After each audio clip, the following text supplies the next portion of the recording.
10 de diciembre del año 67, en un teatro de Caracas, no sé si era el Cine Junín, que fue reconstruido ahora por Jacqueline Faría y Jorge Rodríguez, ahí en el centro de Caracas. En la esquina de Aserradero, en el Sí, Silencio. creo que fue ahí. Yo recuerdo con mi papá y mi mamá, cuando llegó un gigante, Prieto Figueroa, ¿no? Yo tenía 3, 4, 5, 6, 7. Acaba de cumplir 5 años, apenas.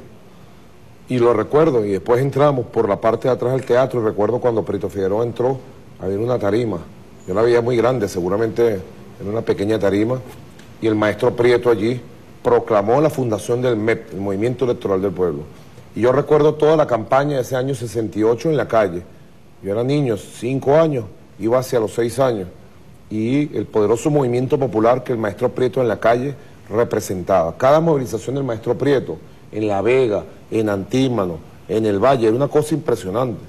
Es mi primer contacto también con la pobreza de Caracas, ¿no? Al lado de mi papá. Mi papá tenía un carro, Lancer, no sé si existen todavía, que se lo ganó mi mamá en una caja de ACE. Todavía existe el ACE, no sé. En un programa de televisión del Canal 4 de Venevisión. Ella envió en una caja, envió su broma llena y se ganó el carro.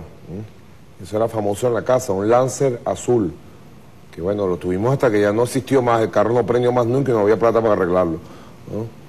Y en ese Lancer el papá tenía un equipo de sonido, ¿no?, con una corneta para adelante y otra para atrás, eso que se ponían arriba en los techos de los carros, y la plantica pequeña aquí, al lado de la radio, y allí agarrábamos el micrófono. Y mi papá cuando llegábamos, yo siempre recuerdo, una vez, la primera vez que fui a La Vega, que recuerda, ¿no? La Vega eran puros ranchos de cartón, como cantaba Ali Primera. Y allí, en uno de esos lugares, cerca donde vivía el señor Guerrero, donde estaban los guerreros de La Vega, siempre lo recuerdo, porque después cuando adulto, recordé el sitio. Allí mi papá me puso en el techo y me puso a hablar. Después yo cuando regresaba a la casa, todas estas actividades recuerdo, todavía hay una madrina que le decimos nosotros, italiana, la señora Pupa, de ahí del edificio donde nos creamos, una italiana que vino por la guerra, vino niña después de la Segunda Guerra llamada Mundial. Llegaba yo y a ella le encantaba, como mi mamá, escuchar los discursos. O sea que la política como actividad interesante siempre estuvo en la vida de la familia, pero particularmente yo siempre tuve desde muy niño opinión política, ¿no? Sobre todo después de la fundación del MEP, y luego cuando vienen los años 70, muy temprano, a los 9, 10 años, yo recuerdo, yo tenía opiniones políticas en el colegio, en 4º grado. Una vez hubo un debate, esto se lo he contado a muy poca gente, quizás a Cilia y muy poca gente de la familia.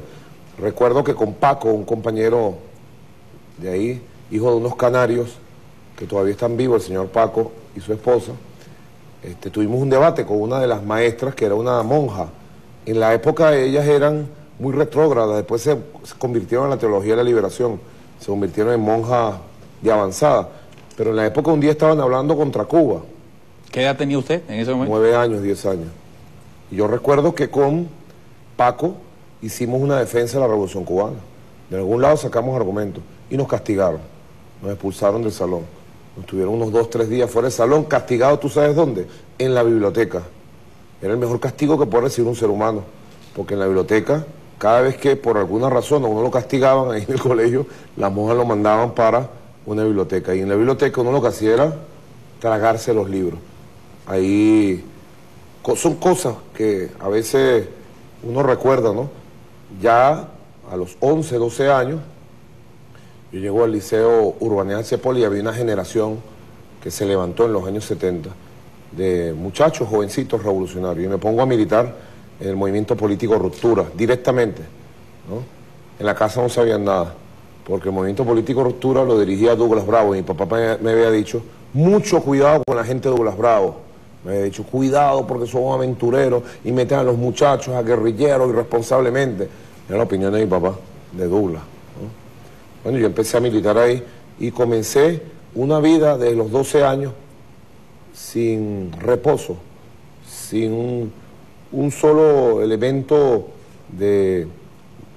En ningún momento me detuve desde los 12 años hasta ahorita, hasta los 50 años, en una larga travesía de luchas sociales, políticas, de todo tipo, hasta que en 1992, ¿no?, luego de pasar todas las luchas que tú te puedes imaginar, estudiantiles en los barrios, fundación de cineclub, movimientos sindicales, movimientos de todo tipo, conspiraciones populares armadas, hasta que llegó el año 92, el bendito año 92 y el bendito 4 de febrero de 1992. Pero antes de que describa esa etapa, cuando la gente suele llamarle el que manejó el autobús, el autobusero en alguna época de su vida, de su propio testimonio, ¿qué tiene que compartir para que entendamos cuál fue su relación con el autobús? ¿De qué manera usted fue un trabajador al volante?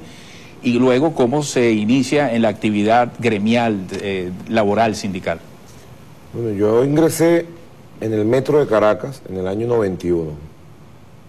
Me hicieron los exámenes fallaron porque me aceptaron, ¿no?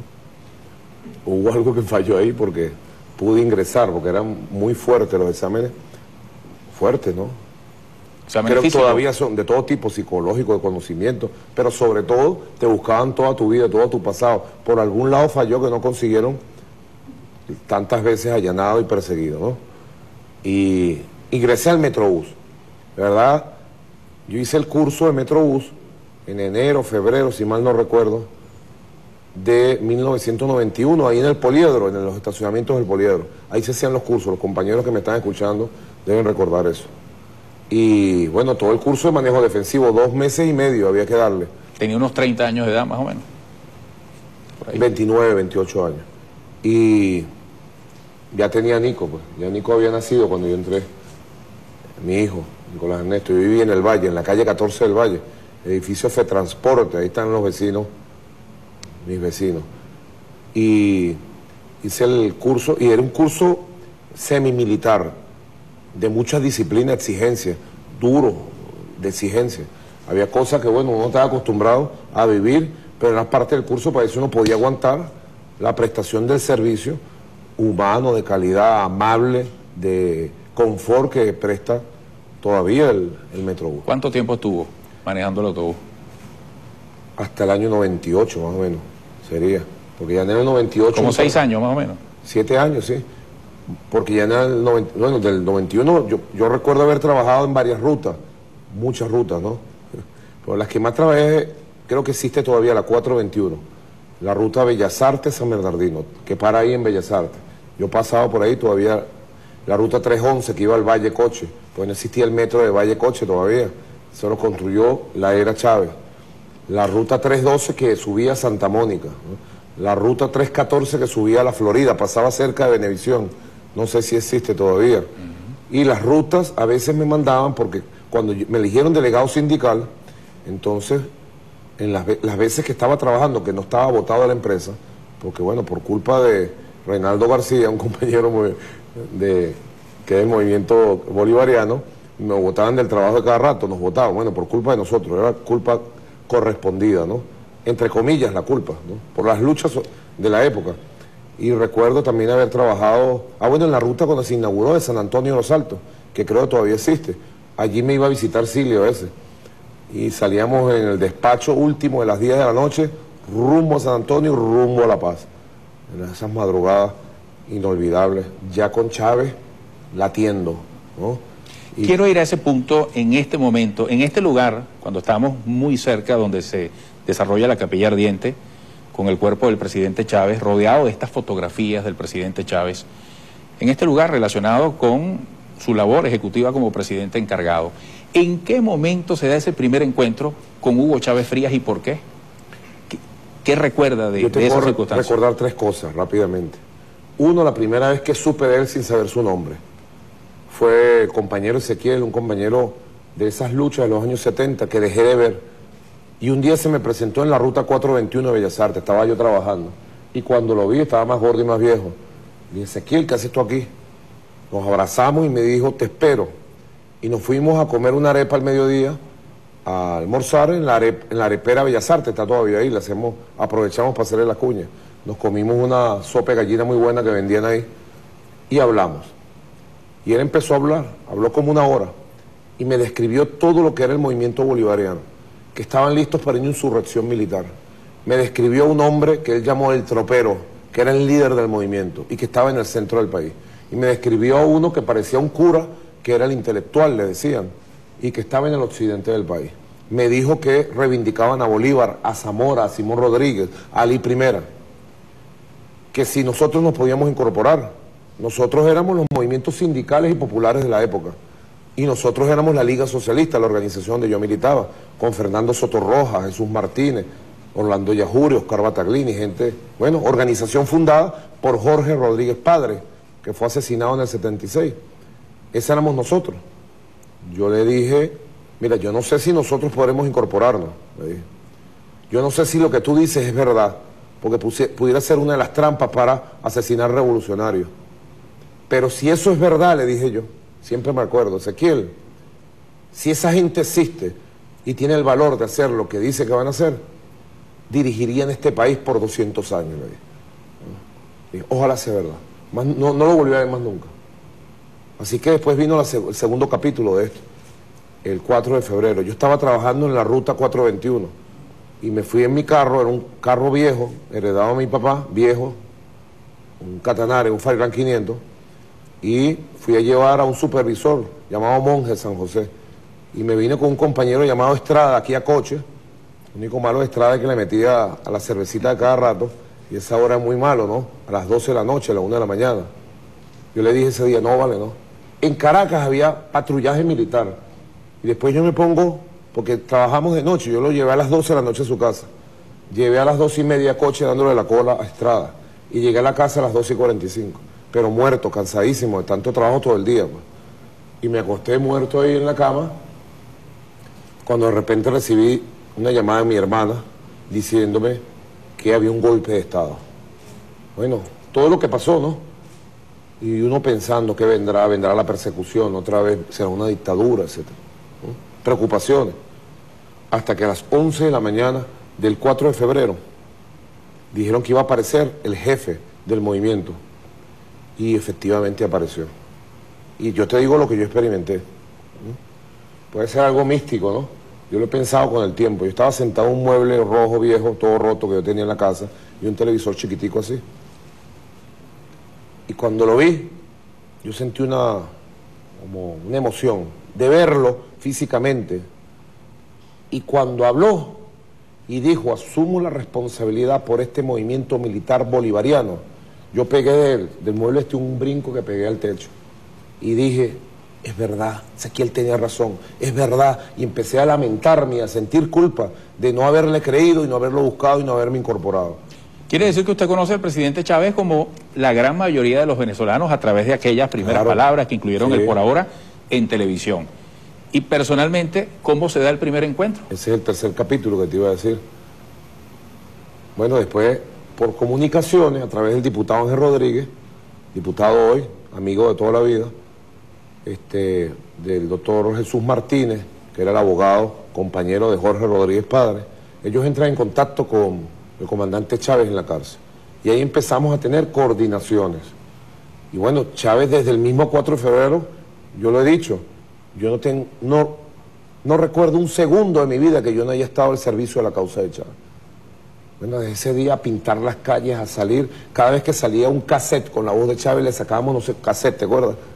Tú sí te acuerdas.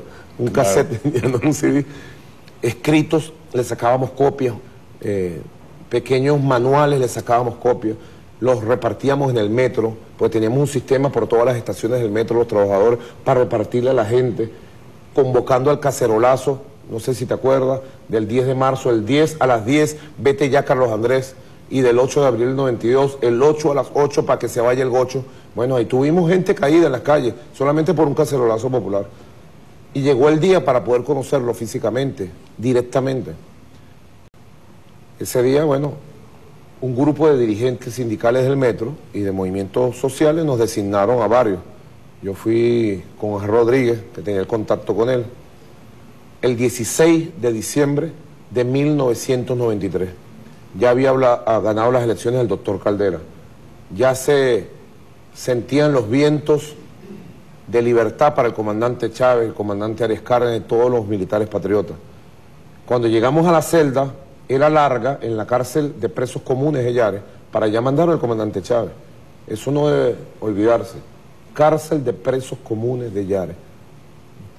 Y bueno, allí llegamos al sitio, que era un pasillo largo así. Yo siempre recuerdo. Y allá en el fondo se escuchaba una carcajada. Y la voz de una persona que solo hablaba él. Y una carcajada. Y después declamó algo. Y yo fui entrando lentamente. Y con la oscuridad y la sombra se veía solo la silueta de él. Siempre lo recuerdo. Y nos acercamos. Él vino hacia nosotros y nos dijo, ¿quiénes son ustedes? Y saludó a Ángel. Yo le dije, bueno, mucho gusto. Nicolás Maduro, delegado sindical, era yo. Compañero delegado sindical, dirigente. Me dijo, ¿qué vienen a hacer ustedes acá? Me dice, ¿no? Le digo, hablar contigo, le dije yo. Abusadorcito que es uno, ¿no? Hablar contigo. Él me dijo, bueno, tengo mucha gente aquí. Mira, está lleno de gente. Pero ustedes no se van sin hablar conmigo. Ustedes aguantan. Hablen con todo el mundo. Y así hicimos. Hablamos con todos los que estaban presos allí. Y a las 4 de la tarde, faltaba hora y media para que terminara la visita, él salió de atender a la última persona. Y nos dijo, bueno, ustedes se quedaron, no, vengan. Y entramos a la celda del comandante Chávez. Entramos y me sorprendió lo primero. ¿Ustedes comieron? Nos dijo. Y yo le dije, no hemos comido. Bueno, espérate. Y sacó la comida que le había traído la familia y nos la repartió. Y comimos con él allí. Él estaba en un mono, una chaqueta. Después me sorprendió un libro que estaba allí marcado, tenía varias marcas en las páginas. Un grano de maíz de Tomás Borges, la entrevista a Fidel Castro, al comandante Fidel Castro. Marcada. Y nos sentamos. Ajá, ¿cómo están ustedes, muchachos? Nos dijo. ¿Qué quieren ustedes? Y yo le dije, bueno, 4 de febrero, le eché un cuento rápido, el 4 de febrero pasó esto, en la calle está pasando esto. Ustedes seguro van para la calle, nosotros representamos movimientos sociales revolucionarios, queremos saber cuál es la estrategia. Y él se lanzó la estrategia en 50 minutos sin parar, de acumulación de fuerzas de calle, de acumulación de fuerzas populares, de construcción de todas. Y los dos desenlaces que veía, un desenlace decía en ese momento el comandante Chávez, en la cárcel, en su celda, decía, una nueva insurrección popular militar, decía. Y el corazón de nosotros latía más rápido. Porque el pueblo quería, y le decía en la calle después a él, Chávez, da el golpe, no aguantamos más a estos tipos, a la élite corrupta esa. Otro desenlace, decía, puede ser electoral. Si ustedes me piden probabilidades, decía, mínimas probabilidades de que haya un desenlace pacífico en este país. Esto está que explota. Así fue que yo conocí físicamente. Él me puso un nombre cuando nos íbamos. Me dijo, de este grupo tú eres el jefe. Y tú te vas a llamar Verde. Verde. Y así nos comunicamos. Bueno, imagino que los que grababan las comunicaciones por teléfono de cada rato con él, sabrían quién era Verde, ¿no? Presidente, vamos a hacer una pausa y al regreso retomamos este hilo narrativo de su historia, 21 años después, a este momento que lo coloca usted frente a una gran responsabilidad ante ese país que nos está viendo a través de Venevisión. En un mes y un día se definirá algo muy importante para el país en un proceso electoral que pudiera darle a usted la concreción de la tarea que le designó el presidente Chávez. Esa es una tarea que está por delante. Al regreso, dejo esta pregunta al aire. ¿Por qué cree usted, que esa introspección ya la habrá hecho, que el presidente Chávez dijo, este es el hombre? Y le asignó a usted esa responsabilidad y lo hizo saber el pasado 8 de diciembre. Ya venimos, amigos, gracias por estar en nuestra sintonía. Regresaremos en breve. Entrevista especial.